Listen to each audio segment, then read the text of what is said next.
wanted to do something a little bit different.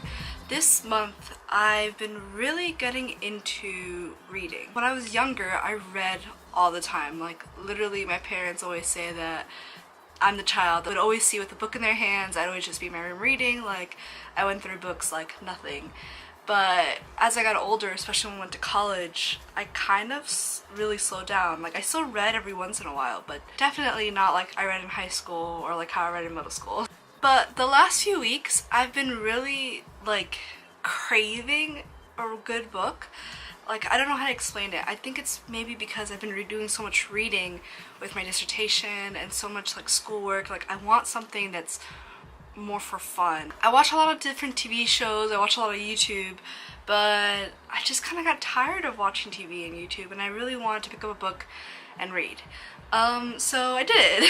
And the first book I wanted to read something that was kind of like heartbreaking, but like not romance. Does that make sense? And I kept seeing this book everywhere. Like, I kept reading like good reviews about it. It's called This Is Going to Hurt by Adam Kay. And he's basically a junior doctor in the NHS. During his time as a junior doctor, he kept a journal, and this is basically his journal. He obviously adds, I think, more. There's probably not everything in there, but it's such an amazing book. It's hilarious. Like, I laughed out loud so many times. Like, you could probably ask Adrian. Like, I want to tell him so much about this book, but I want him to read it first, so I'm trying to hold back telling him all the funny parts of the book because it was great. Like, I mean, his meetings with patients, the different things he would encounter as a junior doctor, obviously. But then alongside being so funny, it's also super heartbreaking. Like, there's moments that you just cry. Like, you're literally laughing one second and you're crying the next second. And honestly, I couldn't have picked a better book to get myself back into reading. I read it in 3 days, and it wasn't like I sat there 3 days straight to read. I was really busy over those 3 days. Like, I was watching the World Cup, I was doing dissertation work, I was super busy, but I still found time to read this book, and I highly recommend it. I think everyone should read it, especially if you're someone that has actually dealt with the NHS. Personally, I've never been to NHS hospital. I've just visited a GP, but like, it's great. You should go read it. Go pick it up. And I don't even know if it's available in the US, but if it's not, like, find it. Just go pick it up. It's honestly a great book. So I put up on my Instagram stories, actually, 2 books, and I had everyone decide which book I should read. So I was between reading Little Fires Everywhere by Celeste Ng, I hope I'm saying that right, or should I read Into the Water by Paula Hawkins. They're both, I think, very different books, both fiction, but Into the Water is a thriller, and the previous book Paula Hawkins wrote was The Girl on the Train, which I think I heard a lot about that book. I hadn't heard about Into the Water, but on Goodreads it had won like the best thriller last year, and I think probably because she had gotten so much publicity already from The Girl on the Train. So I put those 2 books on. I got a lot of people at first. I voted for Little Fires Everywhere, but by the end of the day, the one that won, it was Into the Water. So I started reading it. I didn't give it 24 hours because I wanted to start reading that same night, but I had put that up in the morning, and by the end of the day, Into the Water was winning, so I started reading Into the Water. I haven't finished it yet. I'm about, I think, a little bit more than 1/3 of the way done. There's 3 parts in the book, and I'm done with the first part. I'm into the second part. I'll have to be honest, like, at first reading the book, it took me a while to like really get into it. I think because I was kind of confused on what was happening, and I don't want to spoil too much, but basically the way it's written is that it's from different perspectives. I've never read The Girl on the Train, so maybe it's a similar writing style that she has on that book, but I have no idea.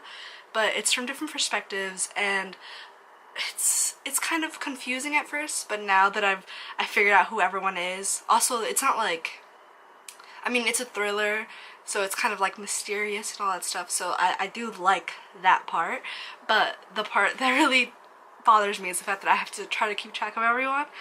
and maybe my brain isn't working how it should be because it's been difficult to keep track of everyone. But it's a really good book after you get past that part. Adrian thinks I'm gonna finish it tonight, but I'm not as fast a reader as he is, so it probably will take me 2-3 more days to finish it. So far, those are the only 2 books I've read this month. One more thing I wanted to do is that because I'm gonna start reading, and then because I really do like reading, I've been trying to get myself back into it. I want to start making like a monthly video of the books I read. I'm gonna try to aim to read at least 1 book a month, but hopefully more. A monthly book read. And if you guys have any like books that you want to recommend that I read, make sure to leave them down in the comments below. I'll let you guys know what is on my reading list right now. If you want to add me on Goodreads, I do have a Goodreads account, and I have like a shelf of like want to read. So right now on my Goodreads want to read that I'm thinking about honestly reading next after I finish Into the Water is obviously Little Fires Everywhere, because a lot of people did vote for Little Fires Everywhere. I've heard a lot of good reviews. The only replies I actually got back were for Little Fires Everywhere. The Girl on the Train by Paula Hawkins, especially if I really end up liking the ending of this book, I think that it'd be great to finally read The Girl on the Train since it got so much publicity a couple years ago. Eleanor Oliphant is Completely Fine by Gail Honeymoon. I keep seeing the book pop up everywhere. I've seen some pretty good reviews on it, but I actually don't even know what it's about. Everything I Know About Love by Dolly Alderton.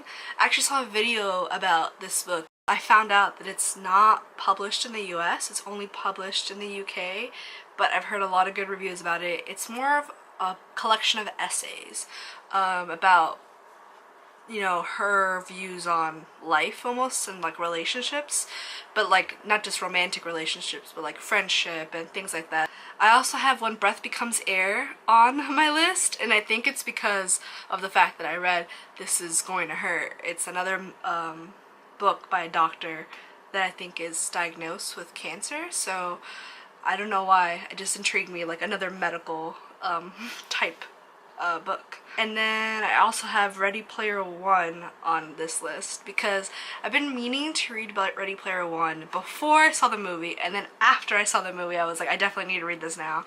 But I just haven't gotten myself to get into it. Even though in the past I love books like Ready Player One, the idea of getting into a book like Ready Player One just hasn't been as intriguing lately, so I think I just have to get myself into that mood before I start reading it. Because I'm sure once I read it, I'll love it. But yeah, if you guys have any book recommendations, let me know down below.